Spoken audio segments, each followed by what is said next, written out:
Cette émission passe sur la VDC en direct. L'émission est intitulée, Monsieur Dominique, 26 sur 54, c'est-à-dire 26 provinces de la RDC, 54 pays d'Afrique. Donc, oui, Eva, alors on continue dans notre réflexion. Nous sommes dans la sociologie et la culture africaine.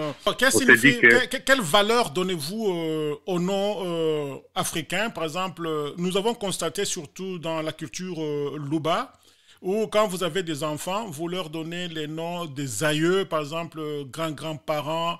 Donc, qu'est-ce que ça signifie? Donc, vous pouvez donner n'importe quel Ça nom. signifie que vous gardez la lignée et puis ça rappelle la personne que je viens de telle part. Quelque part là où identifier mon grand-père. Au lieu de dire, oui, c'est une façon d'enseigner aussi les enfants, plutôt de les dire chaque fois. Ton nom c'est Chimanga, ton père c'était Kabongo. Alors, quand on donne les noms, l'enfant saura que c'est le nom de mon grand-père. Le grand-père, son papa était Kaloji et consort. C'est pourquoi il faut encore remettre encore le même nom qui se suive, qui saura que je suis de 5e génération par rapport à mon grand-père. Voilà mon nom, d'où ça vient. Plutôt que de prendre un Joseph, un géographie, histoire ou quoi. Mais qu'est-ce que ça signifie, puisque nous constatons à l'Occident où nous vivons, il y a des gens qu'on appelle, par exemple aux États-Unis, spoon, c'est-à-dire la cuillère. Il y a des gens qu'on appelle Monsieur le Bœuf, par exemple en Belgique. Donc, un nom, c'est juste... Non, c'est pas une culture, c'est juste identifier quelqu'un. Donc, on sait que cette personne, on peut l'appeler Monsieur le Bœuf, on peut l'appeler Monsieur la Cuillère. Ça n'a pas une signification. C'est vous qui pensez que quand on donne le nom de bœuf, ça signifie le bœuf, l'animal là. Non, ça ne signifie pas comme ça. C'est un nom qu'il a trouvé que ça c'est. Les alliés grand-père avaient ce nom-là. Alors, il a gardé ce nom. Non, peut-être on disait que non, puisque c'était fermier, il avait beaucoup de bœufs, alors on donne ça pour l'identifier. C'est une éventualité. Alors, parlons un peu aussi de la culture congolaise en général. Le comportement de jeunes vis-à-vis des politiciens. Donc, quand Eva aujourd'hui devient un politicien, ou bien il a un peu d'argent, il est mopao, il est ceci, cela. Donc, les gens sont toujours autour de lui avec l'osivité et il ne travaille pas. Il voudrait que vous puissiez le prendre en charge. Et nous voyons que c'est une histoire que les politiciens congolais entretiennent.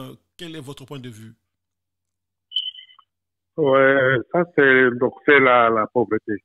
En fait, la communauté congolaise en soi, la République démocratique du Congo traverse une crise à telle enseigne que c'est la pauvreté qui fait ça. Parce que dans les temps, quand on vivait, moi personnellement, quand je vivais au Katanga, on ne suivait pas les directeurs de la ZECAMI, les sièges derrière. Non, j'ai trouvé ça après.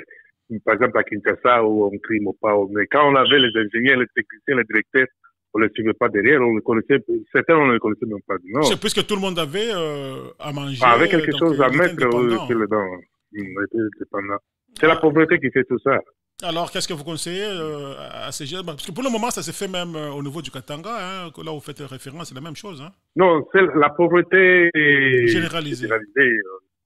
Au Congo. Alors, mais quel conseil vous donnez et aux jeunes et aux autorités congolaises? Non, il n'y a pas de conseil à faire. C'est un constat tout simplement que le gouvernement doit faire un effort pour que l'arrange le social. Quand on arrange le social et les fonctionnaires sont bien payés, je crois que ça va quitter d'elle-même. Hein. Okay. Cette connotation-là des moteurs ou des consorts. Oui, Eva, alors on continue dans notre réflexion. Nous sommes dans la sociologie et la culture africaine. Parlons un peu aussi du mariage avec la culture Luba. Les gens se marient actuellement là, avec la crise qui persiste au pays. On vous donne une liste et quand vous faites la sommation, plus l'argent qu'il faut donner, vous tombez facilement dans le 15-20 000 $. Quel est votre point de vue?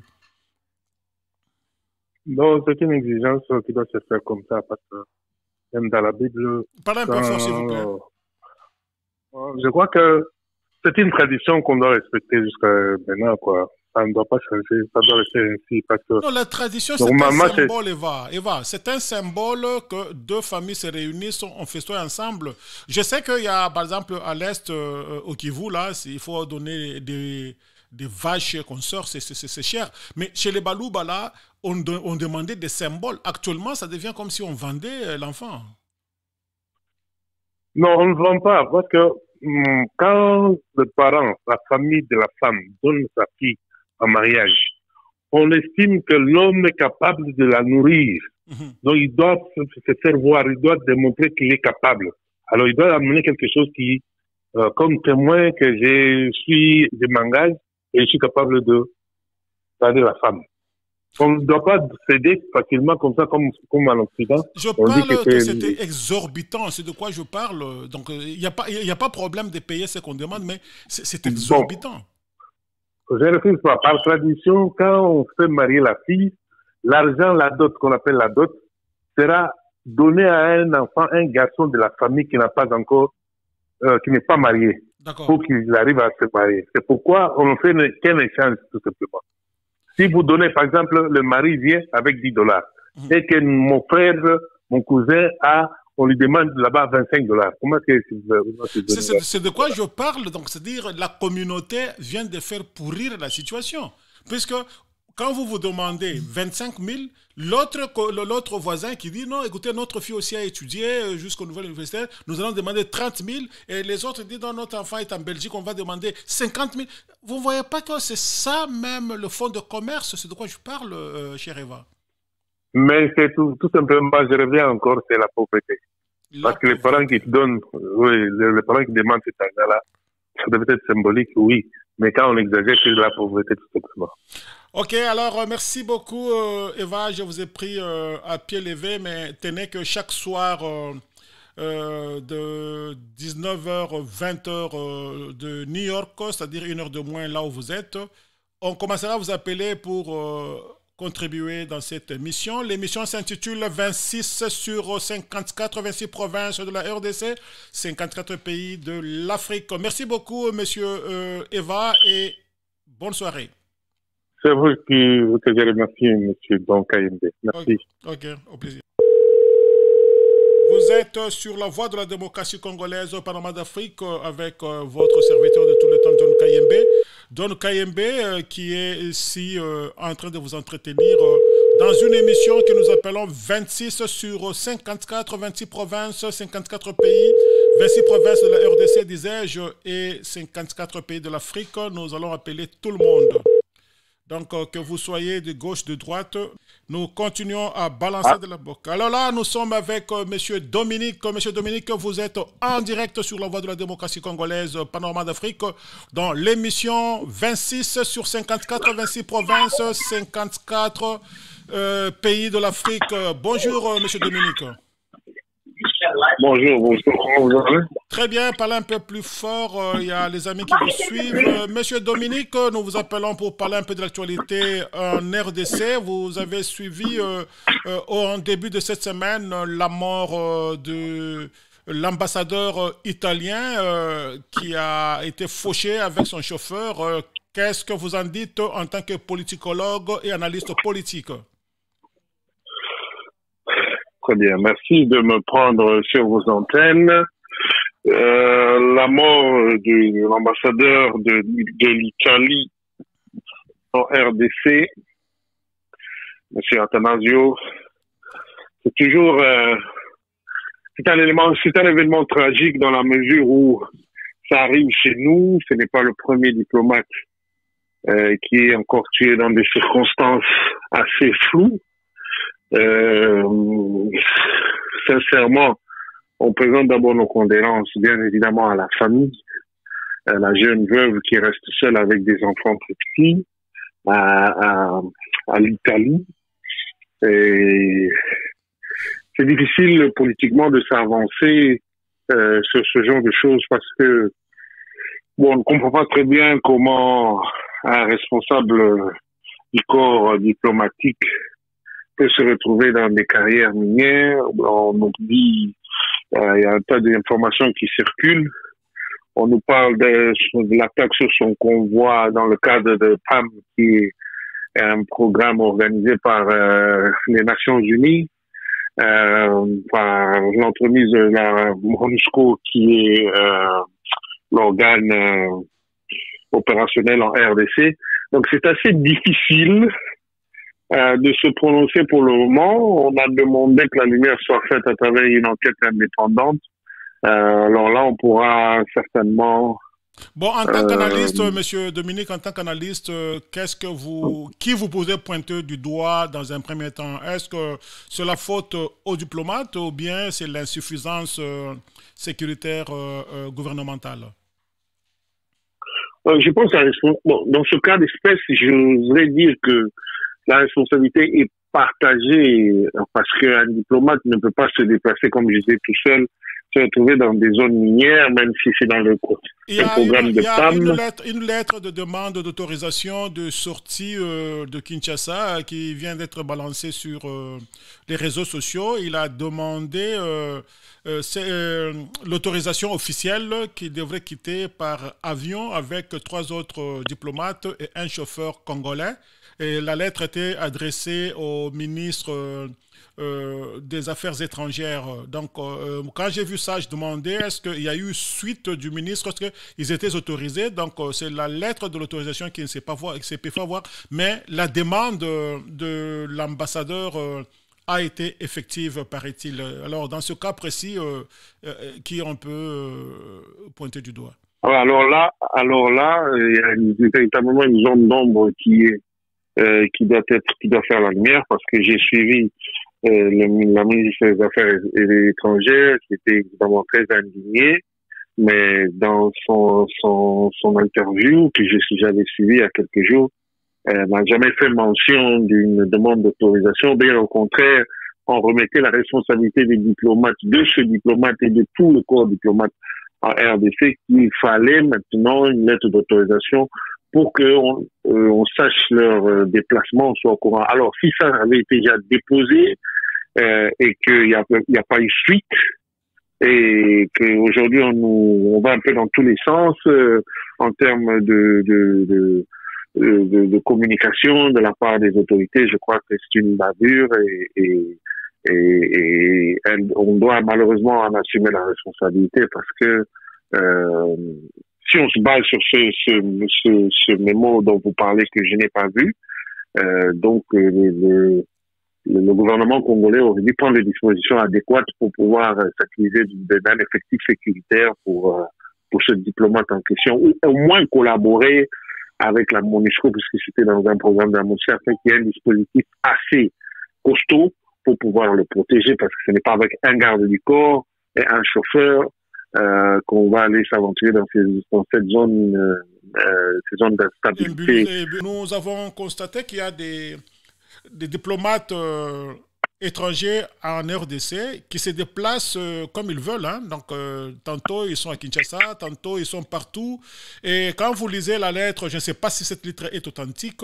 Donc, dans la lettre, il est spécifié tout un paragraphe que quand le ministre va leur accorder l'autorisation de sortir, il doit s'en tenir au droit de...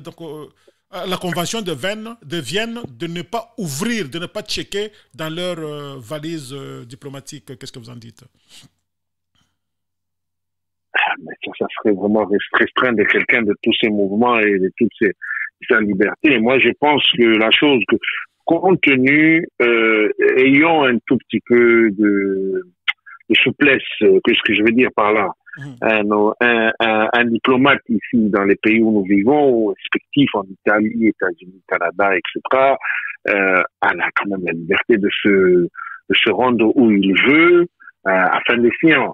Donc, si nous devons appliquer le principe de réciprocité, je pense que ce qui serait important dans ce cas, c'est de pouvoir s'assurer que lorsque un diplomate est en train de effectuer une mission qui est dans des zones de tension, où nous avons beaucoup de foyers de tension de ce genre, comme particulièrement à l'est de la République, il faudrait qu'il y ait un dispositif sécuritaire qui puisse l'accompagner. On peut étudier la nature de son déplacement, la nécessité de son déplacement, et si nous donnons notre cutus, après avoir vérifié avec des services de sécurité en place, pour savoir si un citoyen étranger d'un des pays hôtes peut se rendre et effectuer sa mission afin des siens. Ça, c'est un service qui relève de nous, en collaboration avec le ministre des Affaires intérieures et celui des Affaires extérieures, en tout cas l'appareil sécuritaire du pays. C'est ça qu'on doit faire. Mais de là à pouvoir contraindre la liberté et les mouvements des gens, je pense que c'est assez excessif à mon point de vue. Ok, alors toujours dans l'actualité de la RDC, Monsieur Dominique, il y a eu nomination par ordonnance présidentielle d'un Premier ministre originaire de la province où vous avez été né et grandi et que vous connaissez très bien. Votre point de vue? Oui, en effet. Vous savez, je voudrais qu'on parle de ce dossier d'une manière froide, sans état d'âme et sans personnaliser le débat. Je suis un républicain et par conséquent les ordonnances faites par la première personnalité du pays, en l'occurrence le président de la République, ne sont pas des ordonnances qu'on devrait nécessairement remettre en cause. Néanmoins, on pourrait apporter une certaine réflexion si elle pourrait enrichir la suite. La première chose, c'est que moi, je ne suis pas partisan. Personnellement, je n'appliquerai jamais cette politique qui est celle de la géopolitique, parce que je pense que cette histoire de géopolitique, on l'applique, ça fait 60 ans au pays, et le pays n'avance pas. Et je veux bien être d'accord, parce que si nous avons deux profils de personnes qui ont un profil identique par rapport à un portfolio requis, on peut éventuellement utiliser une certaine souplesse par rapport à celui qu'on choisit pour essayer de créer un équilibre et pas fâcher les uns et les autres. Ça, c'est tout à fait normal. Mais avoir ça comme un leitmotiv pour pouvoir équilibrer les choses, je pense que c'est pas une politique convenable. Je pense que le Premier ministre a été choisi de fait parce que il est katangais. Ça a été la première, c'est la première critère qui a été faite là, parce que le Katanga menacé, il se dit acquis de droit, que la primature ou une des institutions doit lui revenir, et que vu que Ilunkamba est sortant, il ne fallait pas que le Katanga perde la primature, il faudrait qu'elle revienne au Katanga. Donc c'était ça la première chose. Il fallait trouver un Katanga. C'est qu'il y a déjà une entorse à la République. Est-ce que c'était le critère seulement, ou bien c'est quelqu'un, comme je partageais avec d'autres amis qui cherchaient à savoir, à lire dans le secret des dieux, qui vous croyez le président Félix va nommer? Je disais non, tel que je sais comment il opère, il va vous surprendre. Oh non, quand il était à Congo-Brazzaville, il a dit j'ai nommé un informateur, ça pourrait être toujours lui qui pourrait être Premier ministre ou quelqu'un d'autre. Donc il a dit indirectement que le professeur Bahati serait le Premier ministre. Et aujourd'hui, il vous a surpris, puisque moi, je suis de ceux-là qui criaient sur tout le toit, déployer ma gorge, qu'il faudrait qu'on nous donne quand même un sang nouveau. Bon, pas nécessairement là, jeune en âge, mais jeune dans le système de gestion de ces grands pays, la RDC. Monsieur Kayembe, encore une fois, j'ai dit ceci, que nous devons avoir apporté certaines observations sur ce profil en dépersonnalisant le débat. Tout à fait. Est-ce que on peut, prenons un exemple simple. On a une entreprise qui est en faillite. Tous les signaux sont en rouge. Et vous êtes propriétaire ou responsable de cette entreprise. Vous voyez que l'entreprise, tous les signaux sont au rouge. Et vous avez besoin aujourd'hui de sauver cette entreprise. Ce que vous faites, c'est que vous cherchez en général un outsider, quelqu'un qui vient de dehors, mais qui a un cursus succès, au moins dans son passage, et qui, partout où il est passé, il a amené une nouvelle culture et on a des résultats palpables. Vous comprenez? Vous prenez quelqu'un en la matière, quelqu'un qui sait comment redresser. Mais ce que vous dites une là... société... Permettez-moi. Une société en faillite. Vous prenez quand même quelqu'un d'assez vertébré. Vous n'allez pas nécessairement, parce que vous voulez changer à 180 degrés pour amener un son nouveau, aller chercher, permettez-moi le terme, par exemple, un pharmacien. Vous voyez que ça ne colle pas. Comment? Je dis bien que nous faisons une analyse en dépersonnalisant le débat. Il faut dépersonnaliser. Est-ce qu'il y a une université, il y a une faculté qui forme les premiers ministres? Il n'y en a pas. Donc il y a une formation d'État. On apprend sur État. Permettez-moi. En général, la fonction du gestionnaire, du premier gestionnaire d'un pays qui a tant de problèmes comme la RDC, de par la RDC couvre un déficit de 30 millions de dollars par mois au moment où on parle, les caisses sont vides, c'est une véritable catastrophe financière devant nous. Vous prenez quelqu'un qui est vertébré, qui dénote de ce domaine-là. Vous n'allez pas prendre quelqu'un qui peut être accompli dans certaines manières, qui est, si vous permettez le terme, assez noviste. À moins que vous avez un autre objectif qui est peut-être de trouver quelqu'un qui serait un collaborateur avec vous au niveau de la primature et que vous voulez concentrer l'effectivité du pouvoir dans la primature au niveau de la présidence. Est-ce que vous êtes d'accord avec moi que si vous voulez qu'un pays fonctionne normalement, ce n'est pas le gouvernement qui crée de l'emploi. Le gouvernement crée des climats propices pour les créateurs d'emplois. Mais au Congo, vous voulez que le gouvernement fasse tout et vous trouvez le gouvernement partout et le gouvernement dirige pour vous et vous guide, vous dit quand est-ce qu'il faut rire, quand est-ce qu'il faut se fâcher.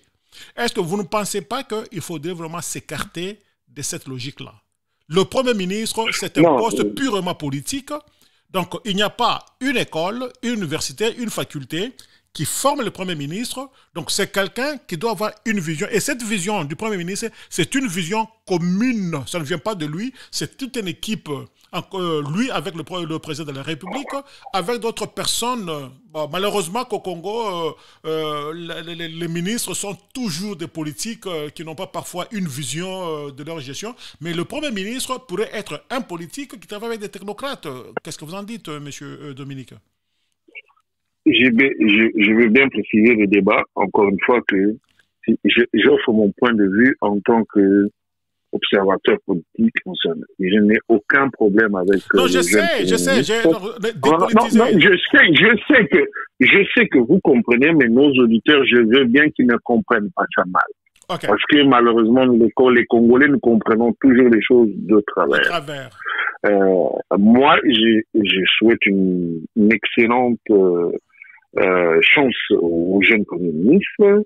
Je suis un républicain, même si mon intelligence et expertise était requise, je serai toujours disponible à pouvoir apporter puisqu'il s'agit de la nation, peu importe qui conduit le bateau.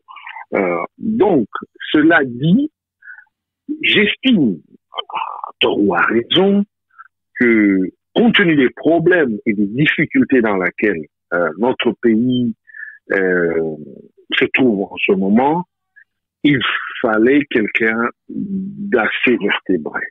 C'est une opinion dont tout le monde ne peut pas partager, mais c'est ce que moi je pense. Je pense, vous prenez tous ces loups, comme vous dites, qui sont là, les chefs de regroupement politique qui veulent accéder à la mangeoire pour que des gains de cause personnelle, qui n'ont pas l'intérêt commun du bien-être congolais.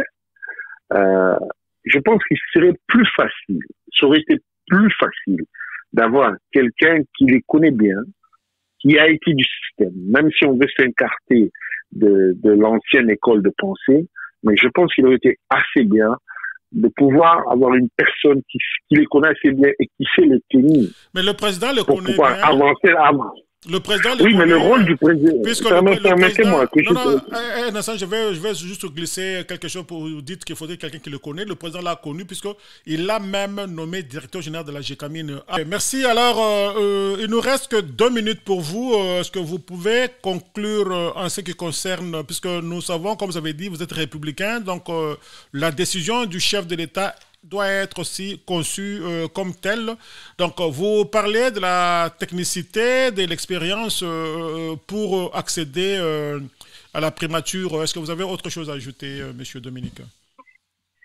Non, ce qu'on peut espérer, c'est que l'équipe qui va être mise en place, l'équipe du prochain gouvernement, sera une équipe assez équilibrée, des gens vertébrés, même, comme vous l'avez dit, on veut des gens nouveaux, c'est toujours bien, mais moi je dirais plus que nous avons besoin des gens dotés d'une idéologie, véritable idéologie. Parce que tout simplement dire rajeunir, c'est un peu trop vague et puis ça c'est trop simpliste. Donc j'espère que le casting était fait vraiment de manière méticuleuse, et que une fois l'équipe gouvernementale publiée, ça pourra rassurer le peuple congolais et puis se mettre au travail. Ouais. Donc, mais ma préoccupation, Dominique, c'est, comme je l'ai dit, peut-être vous n'avez pas tiré attention, pourquoi il s'est fait que chaque fois qu'il y a formation d'un gouvernement en République du Congo, on donne des postes seulement aux politiques? Donc, les gens là qui font trop de bruit, les gens, quand on les donne le ministère, on ne voit rien de palpable. Le Congo est encore à l'âge de la pierre taillée, malheureusement. Non, ça c'est trop, hein, ça c'est trop. Non, mais vous m'avez posé une question, je vous ai répondu. Allez-y. Donc, j'ai dit que le Congo est encore à l'âge de la pierre taillée, politiquement parlant. Okay. C'est beaucoup plus l'équilibre politique que la méritocratie, la technocratie. Nous, on aime se comparer aux vieilles démocraties. Vous entendez souvent les gens dans leurs... Mais en Amérique, on fait ceci. En Europe, on fait ceci. Mais ces gens, il n'y a pas de secret pour arriver à la réussite. En politique, on n'invente pas la roue. On adopte une méthodologie et on suit. Et on découle de ce processus d'étape en étape. Ouais, c'est pas en claquant les doigts que les choses changent. C'est ça. Ouais, donc c'est ça. Donc il y a un problème.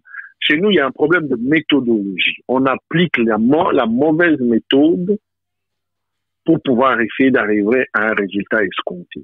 Je voudrais que vous soyez un peu spécifique. Est-ce que vous êtes de l'opinion de partager le pouvoir, donc vous mettez les partis politiques autour de la table, vous consultez des regroupements politiques pour nommer un gouvernement? Est-ce que vous pensez ça vraiment pratique, comme vous parlez de la praticabilité? Monsieur Donkaïmbe, permettez-moi d'utiliser cet exemple.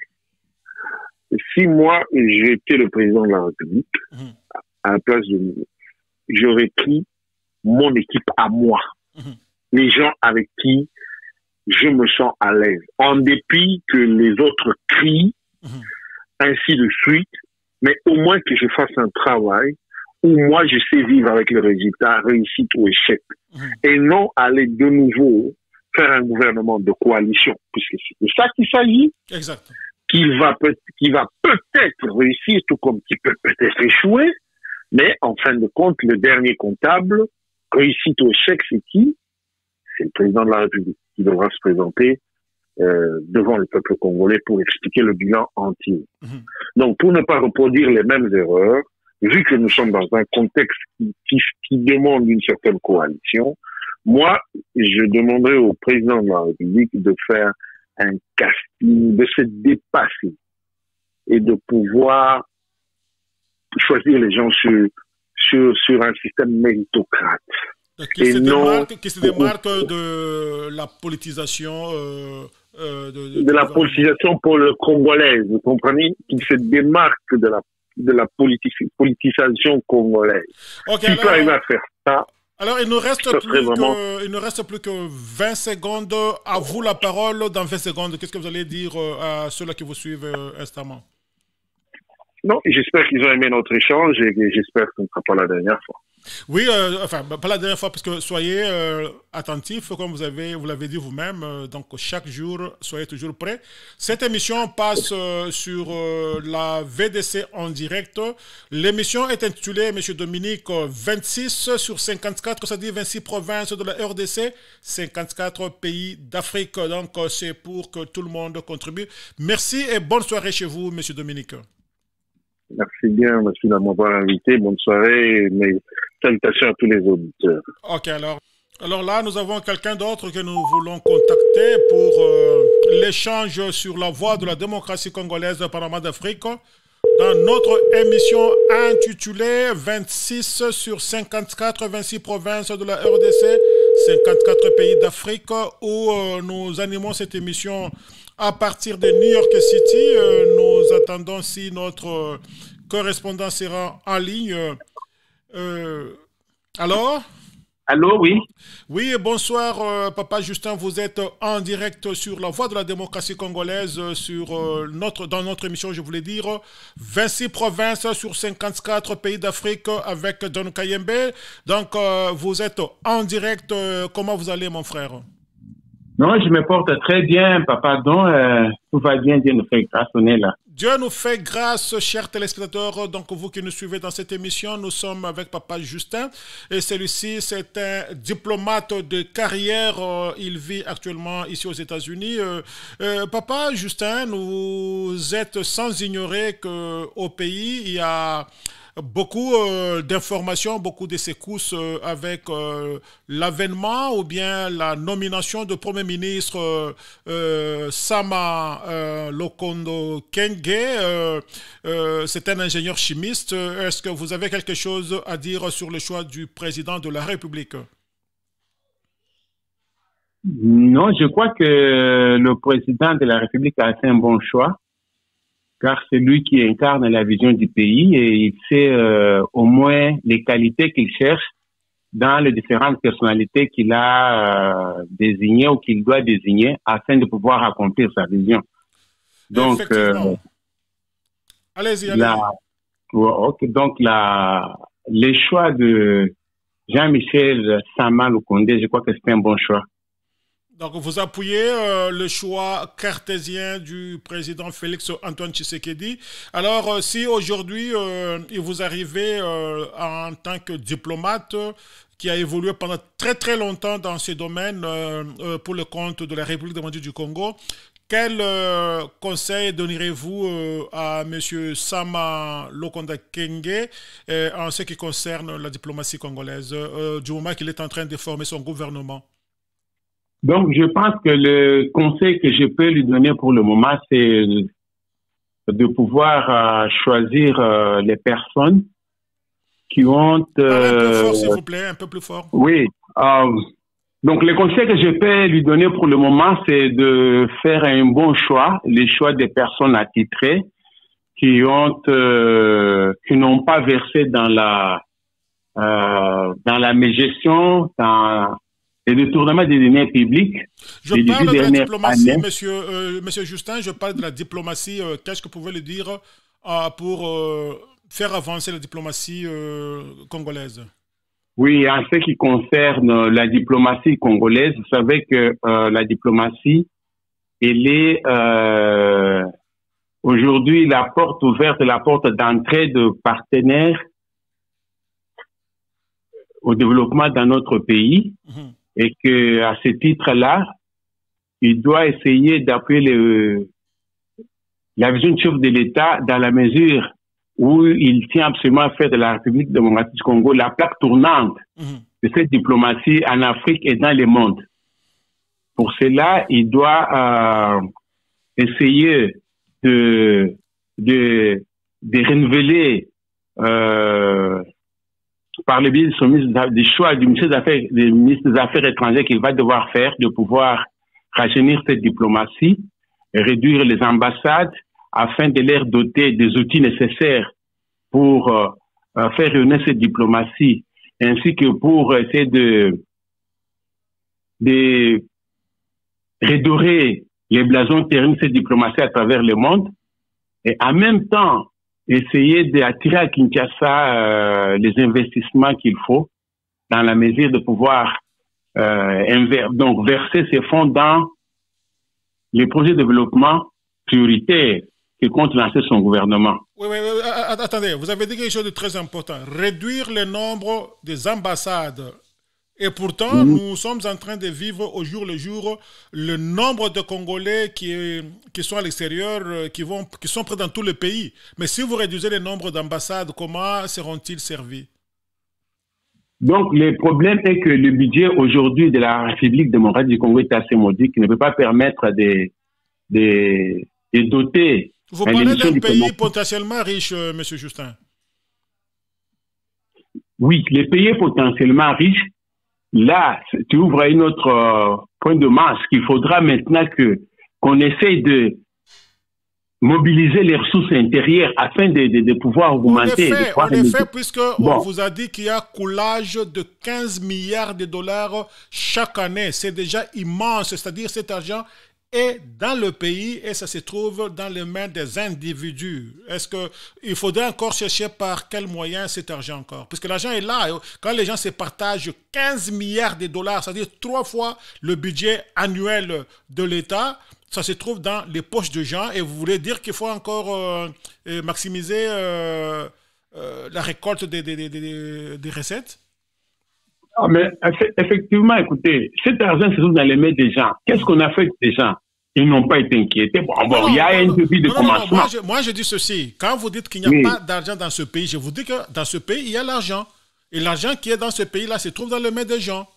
Donc, il faudrait peut-être qu'il y ait un système de récolte des taxes, des impôts, pour que cet argent-là puisse revenir au gouvernement et qui puisse servir, qui puisse être partagé d'une manière équitable, je ne dis pas égale, mais équitable à chacun des Congolais. Donc, écoutez, c'est vrai, mais l'argent se trouve dans les poches des individus. Ces individus-là, les meilleurs moyens de pouvoir récupérer cet argent, il faut les traquer. Mais pour les traquer, il faut les connaître. Mais il y a eu des listes qui ont été élaborées, des noms qui ont été cités. Mais quand on cite les noms, donc il y a la présomption d'innocence.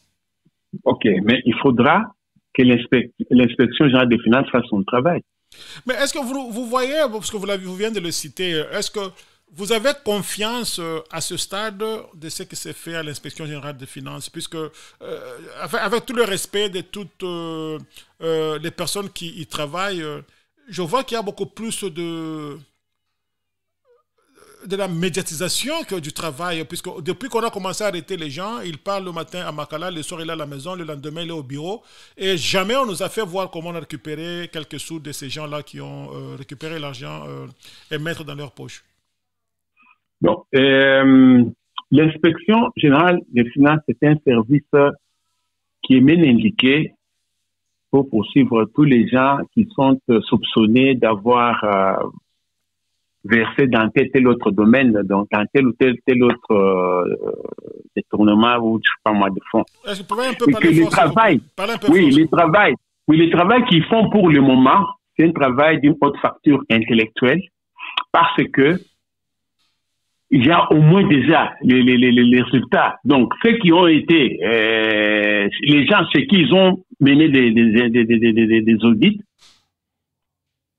ces gens-là sont, au moins, il y en a qui sont déjà transférés devant les cours et tribunaux. Mais où est l'argent? C'est l'argent récupéré, l'argent qu'ils ont volé. L'argent, c'est quand ils seront devant les juges. Il y en a qui sont déjà passés devant les juges, qui sont déjà à Makala. Il n'y a pas cet argent, on ne voit pas l'argent. Mais on doit les forcer à retourner l'argent dans la caisse de l'État. Et ça dépendra maintenant de leur libération. Ok, Papa Justin, nous sommes tous en ligne. Papa Jean-Aimé, restez en ligne. Je termine avec Papa Justin qui est en train de s'exprimer et nous allons surtout faire. Mais ne partez pas, restez tous en ligne. Alors, Papa Justin, nous étions en train de parler de l'ambassadeur italien et surtout l'américain qui se déplace à tout bout de champ dans toutes les villes de la RDC. Est-ce que selon la Convention de Vienne, c'est acceptable? Oui, dès lors que c'est acceptable, dès lors qu'ils ont notifié le ministère des Affaires étrangères manifestant son trajectoire, son itinéraire, et la note verbale envoyée au ministère des Affaires étrangères. Ces derniers, le ministère des Affaires étrangères, informe le ministère de l'Intérieur et il prend des dispositions pour l'accompagner dans cet itinéraire-là, étant donné que ce sont des partenaires qui essaient de financer tel autre projet au niveau du Congo, au niveau de la République démocratique du Congo. Ils peuvent aller pour se rendre compte ou faire le suivi de leurs actions, des actions de leur gouvernement dans les pays.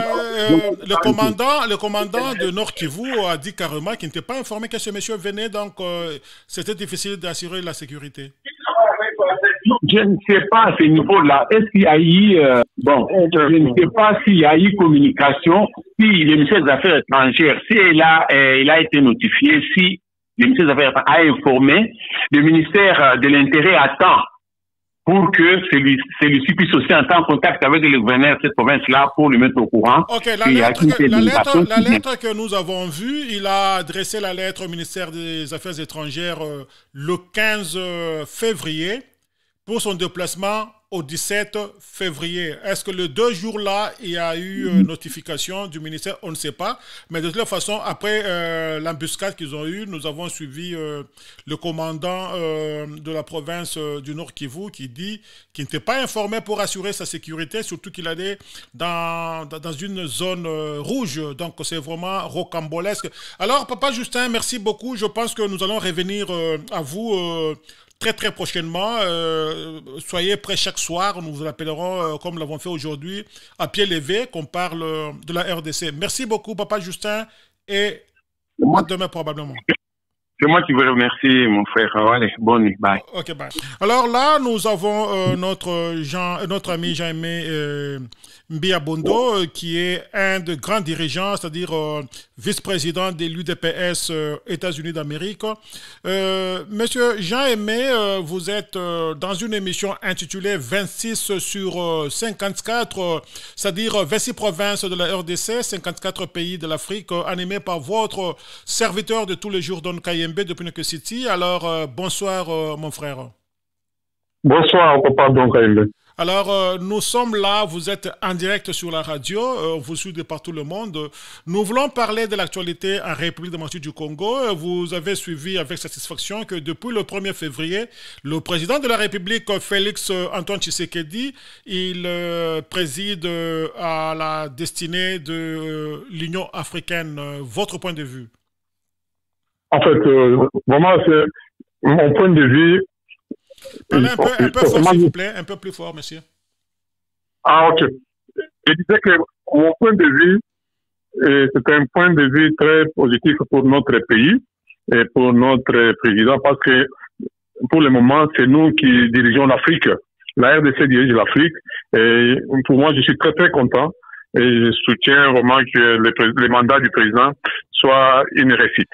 Que ce mandat soit fructueux, alors qu'est-ce que vous comptez faire ou bien qu'est-ce que vous pouvez dire aux autres Africains, puisque surtout les Congolais, commençons par les Congolais, peut-être je voulais un peu aller vite en besogne.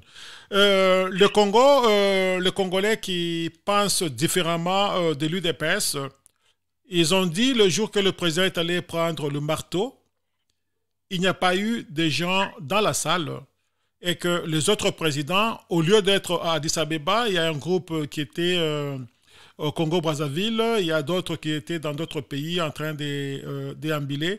Et ils disent que c'était un sabotage contre le président de la République, Félix Tshisekedi. Qu'est-ce que vous répondrez en tant que politique, c'est-à-dire un responsable de l'UDPS ici aux États-Unis d'Amérique?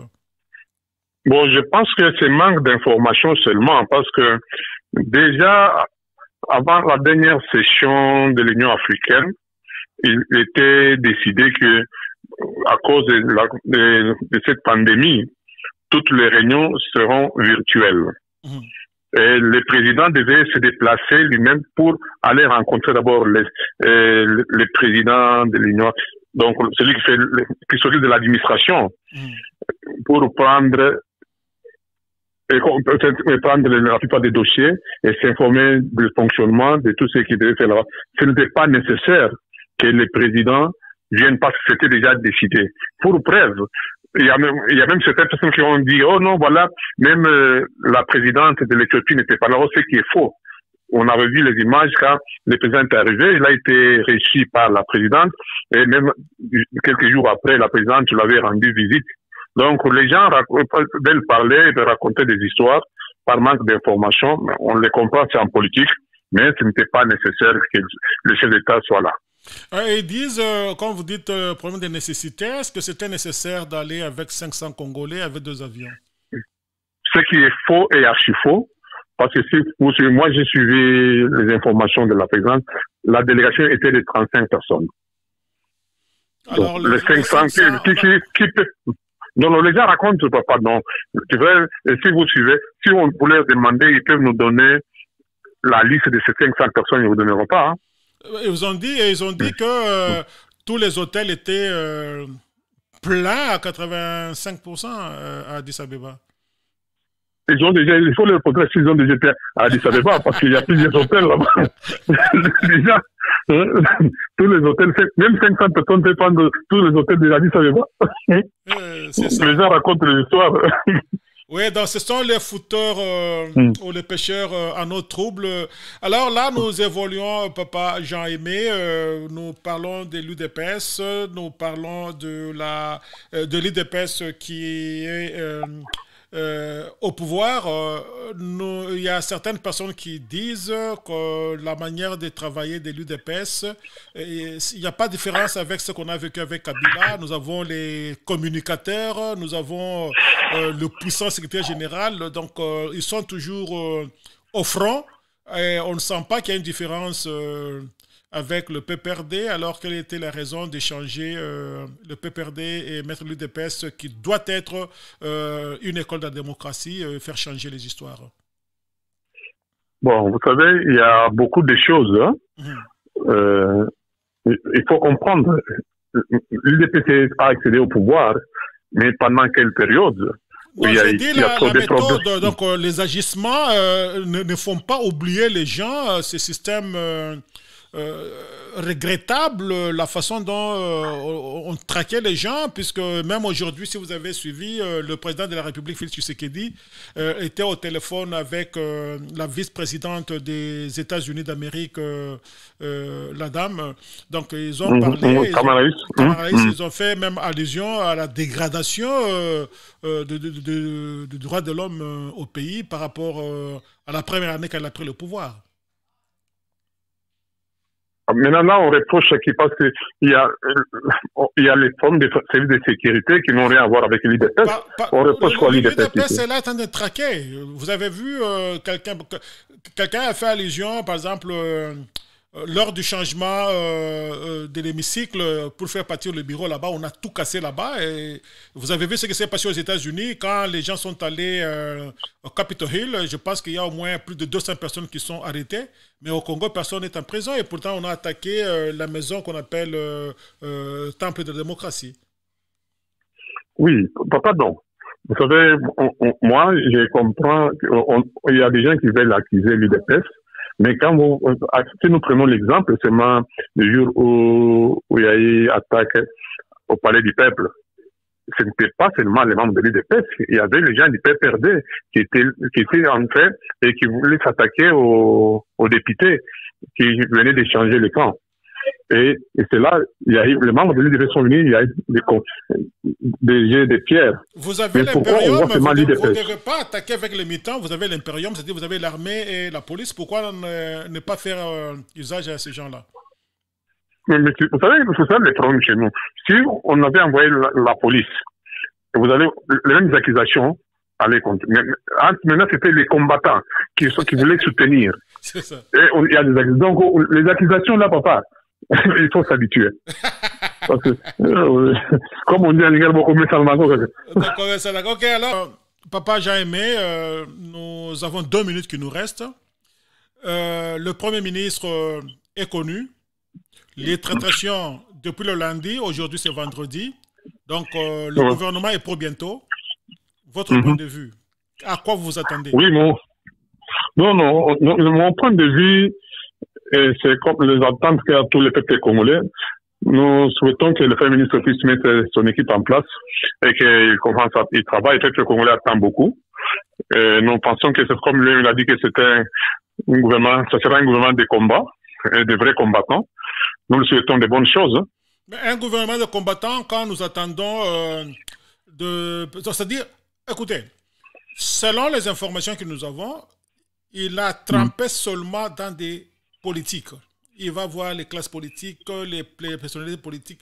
Est-ce que vous avez confiance à avoir un gouvernement constitué seulement des politiques? Bon, en fait, je ne sais pas d'où vous avez ces informations. Je suis journaliste. Parce que, merci beaucoup, monsieur les journalistes. Mais nous avons suivi aussi que son gouvernement sera de 45 personnes. Je ne parle pas de nombre, je parle de sources. On va dans les groupes politiques, dans les partis politiques, et jamais quelque part on a appris qu'il a consulté des technocrates. C'est ça notre préoccupation. Bon, en fait, ça, je ne suis pas à même de donner une réponse parce que je ne connais pas la philosophie qu'a le chef de l'État et ce qu'il a demandé à son Premier ministre. Celui qui est en train de constituer le gouvernement, c'est le Premier ministre, pas le chef de l'État. Oui, mais vous savez, il va travailler sur le leadership du chef de l'État et puis il n'a pas encore terminé à faire ses consultations. Et je crois que non, les gens se précipitent parce que les gens voudraient voir ce qu'ils veulent. Ça ne peut pas nous interdire de raisonner aussi, puisque nous devons pousser aussi, lui dire ce que nous voulons, puisque ce n'est pas son gouvernement, c'est le gouvernement du Congo. Oui, oui, vous avez raison, pardon.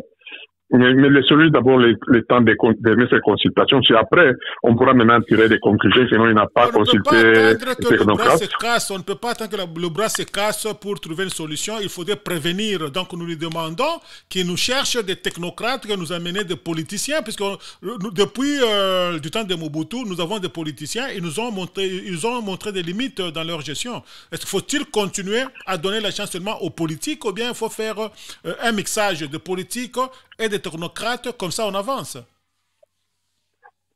Oui, mais alors, je crois que vous avez raison, mais moi je me dis que il est encore en pleine consultation et je me sens mal à l'aise de dire quoi que ce soit parce qu'il n'a pas encore terminé ses consultations, il va consulter tout le monde. Bon, attendons, quand il aura mis en place son équipe, là on pourra juger, mais pour le moment, faire des jugements, ça sera de prêter des intentions peut-être qu'il n'a pas. Ok, d'accord. Maintenant, avant de vous laisser partir, l'UDPS au pouvoir, 2 ans passés, quel bilan vous pouvez dire aux gens, selon vous, en tant que cadre du parti? Vous êtes satisfait ou bien vous voulez attendre plus? Non, je peux dire que par rapport à ce que nous sommes en train de vivre maintenant, parce que les 2 ans que nous avons, le président passé au pouvoir, c'était les 2 ans partagés avec beaucoup de problèmes. C'était le temps que l'UDPS était au pouvoir, partagé avec les autres ou pas, c'est le bilan de l'UDPS. Qu'est-ce que vous répondez? Bon, lui, là, il peut dire ce qu'il veut, mais nous pensons que non, il sera avec nous maintenant, on va partager avec lui le bilan. Alors, Papa Jean-Aimé, grand merci. Vous êtes en direct sur la Voix de la démocratie congolaise dans l'émission de Don Kayembe. 26 provinces sur 54 pays d'Afrique. Alors, les 26 provinces de Congo, Kinshasa et 54 pays de l'Afrique. Donc, vous serez de temps en temps appelé le soir pour donner votre point de vue sur l'actualité de la journée. Et vous vous rendez compte que cette émission est enregistrée et ça passera toujours en différé un jour après. Alors, grand merci, Papa Jean-Aimé, et à la prochaine.